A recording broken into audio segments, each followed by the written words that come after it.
Годишниот извештај за работа на општината за 2014 година покажува дека локалните власти ниту успеале да ги соберат предвидените пари, ниту истите ги намениле за ветувањата кои ги дале пред граѓаните.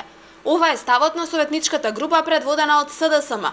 Советниците од СДСМ ја повикаа власта да им објасни на граѓаните на што ги темелеле ветувањата при подготовката на буџетот за 2014. Во општинската класа влегле само 64% од планираните приходи, што покажува во каква сиромаштија живеат граѓаните на Велес.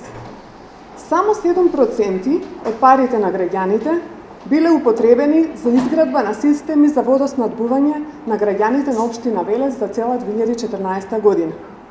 Едва и 32% се искористени за уредување на руралната средина за цела 2014 година.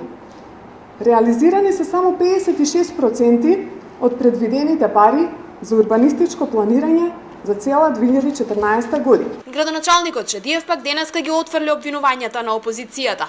Вели дека во минатата година неколкукратно е надмината бројката на остварени приходи, но и сумата на потрошени пари за капитални проекти, споредено со најдобрите времења на владење на СДСМ.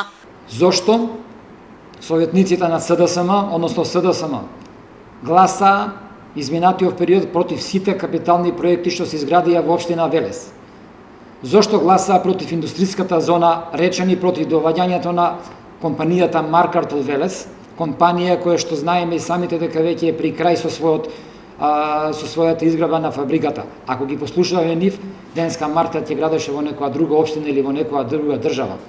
Исто така да ги прашаме и да одговорат зошто беа против водоснабдевање на 4000 наши сограѓани, зошто беа против водоснабдителниот систем за езерото Младост, за индустријската зона Речани, за Шорка. Советничката група на Социјалдемократскиот сојуз најави дека во следниот период ќе ги соопшти сите нереализирани проекти кои власта ги најавила, а не успеала да прибере средства за нивна реализација.